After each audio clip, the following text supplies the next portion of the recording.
Hey, how's it going? Welcome to my pop-up class about making herbal infused soaps without the use of essential oils. I'm going to wait for some people to roll in. I'm live on Instagram right now. If you're watching this on YouTube, it is a replay. Also, I don't talk to I talk to myself pretty often. But actually, I see comments here, and so when I'm talking to people, that's what it is. And I thought that I would do a little pop-up class today. I seem to be doing these on Sundays. I can't promise I'll perpetually do them on Sundays, but I'm going to give it a go. So some people are here. Let's get started. So an herbal infused soap. So a lot of people are like, oh, I want to get into soap making, but it's kind of complicated. You got to buy things like lye, and it's kind of scary, and it takes a lot of effort. And if you decide to sell them, there's a ton of regulations for soap, just because it's such a caustic, you have to use lye and caustic chemicals to make it.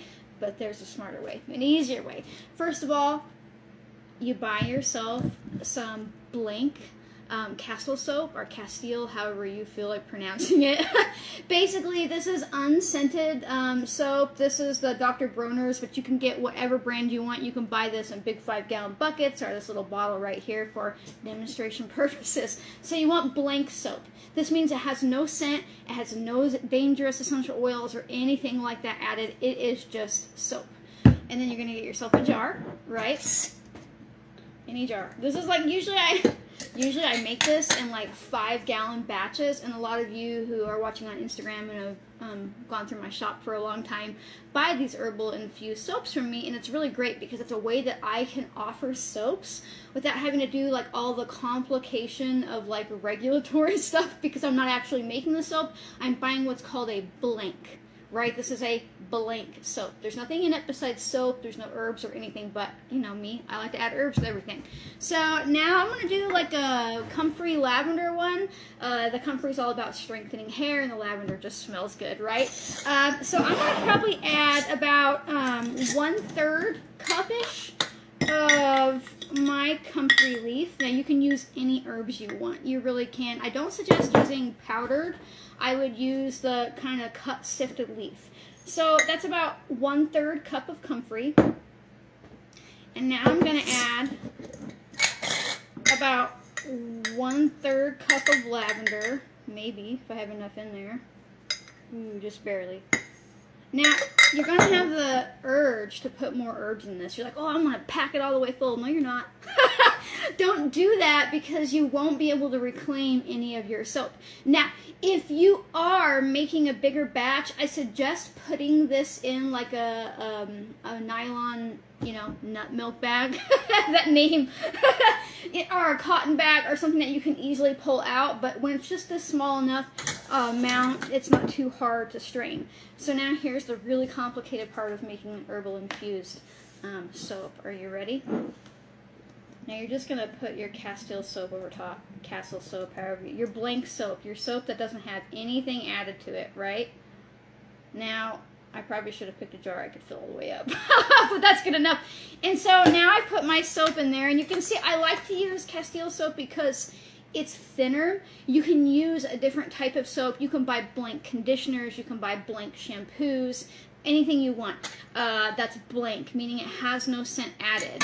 And then you're just going to let that sit in a dark, warm place. Now, the warm place is key. It needs to be warm to help break down the cellular structure of the plant, but also the soap is going to do that a little bit, because soap is a little bit caustic. It breaks down the kind of fat molecules in a cell, right? And so it helps break it open. But what you don't want to use is fresh plant matter in this. I know, I'm always telling you to use fresh plants, but when it comes to things like soap infusion, or oil infusions, or herbal infusions, it's important that we use dry plant matter. And with the soap, that is because you don't want to throw off the pH balance of the soap and choked on the word water. You don't want to water it out, so you want to use the dried plant matter. That way you do not spoil your soap, right? And so basically, all I've done is I've put herbs in a jar, and I've poured my blank soap over top, and now I'm going to let this sit in a dark, warm place for about 4 weeks. You could probably strain it at 3 if you wanted to. And then you're going to take it out while it's still warm, and then you're just going to strain it through like, oh, my kitchen's a mess. That's not clean. It's messy on that side of the video. I'm like, oh, I'll just clean right here and make a video. Because I'm a normal human too. You're just going to strain it, basically. You want to strain the plant matter out, and then you can even just save this bottle or put it back in whatever, you know, pump top bottle you want to use. And that is your herbal infused soap. How easy is that? I even make like pine tar ones. Like, you can take like pine tar, not pitch, but tar that you would buy. And you can add that with like yarrow or something like that. You could add rosemary to this instead of lavender, to where it was rosemary comfrey for a hair growth one. You could do chamomile and rose. You can do any herbs you want as long as they're dry. You can infuse that in your blank soap. You can buy a blank conditioner and make a matching one. I do that all the time. It is so easy to do that. Now, somebody said, can I add tallow to this? I think that was the question.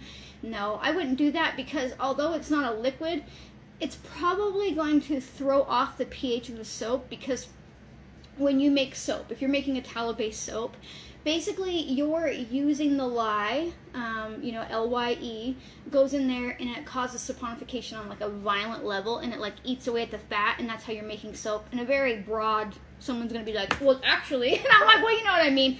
And so the tallow is processed in the beginning of the soap making.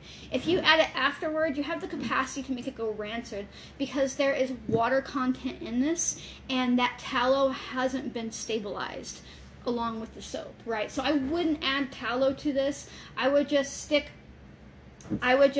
with the basic recipe of like a blank soap, dry herbs. I wouldn't add anything else besides the dry herbs. So that was incredibly easy. Somebody said, what's a conditioner blank? So in the industry, they call any soap or a conditioner or a gel or anything you can buy that is just the base a blank, meaning there's no essential oils added to it. Usually when you are buying like an herbal soap or something like that, you need to know there's no real herbs in that. It's just essential oils. You know how hard it is? Like, you cannot, like, I've been running my business for a decade and working on outsourcing for like the past 6. It's basically impossible to find anywhere that will outsource products for you if you use real herbs. They don't have time for an infusion. They're not willing to like mess with dried plant matter, anything like that. They're like, which blank do you want to use? Like a blank soap. And which essential oil combination would you like to add? There's not herbs left in herbalism, people. And here's a shameless plug. If you want to know why I don't use essential oils and why they're dangerous, you can read my book, Essentially Deadly, The Unspoken Dangers of Essential Oils. This is like a 200+ page, studied back book all about the dangers of essential oils, how they are not the same as the plants we use, and it goes over like sections of the body, like your nervous system, your skin, your gut health, your mental health, your hormonal health. It's all broken down and easy to understand. If you want to learn why I don't use essential oils on a more deeper level, you can either follow the link in my bio if you're watching on Instagram, or I'll drop the link in my YouTube description after I upload it.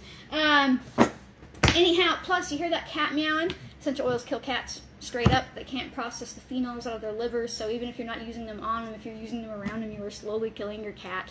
Just to put that out there. But how easy was that to make an herbal infused shampoo or soap or body wash, whatever you want to use the soap for, without using essential oils? That was just dried herbs of your choice, poured over top. Put in a jar, and then soap poured over top. It's so simple, I forgot the 2-step process. But it's really that easy, and you are absolutely smart enough to do this. And it's really not that expensive. This was like a $2-3 bottle of soap. I've seen these for sale at like Walmart or where have you. The blank, Dr. Bronner's or whatever, just the unscented. And then you can use whatever dried herbs you want, right? And it is just so easy. Now you can use the Castile or Castle soap, however you like to pronounce it. You can can use it as a shampoo or a body wash or any of that stuff. If you use it as a shampoo, I do suggest you rinse your hair a little more than you would with a normal shampoo, because there won't be kind of like stripping agents in this like you can get with commercial shampoo, where it like makes it rinse off a lot easier. You gotta rinse it, 2 or 3 times more extra, but no big deal.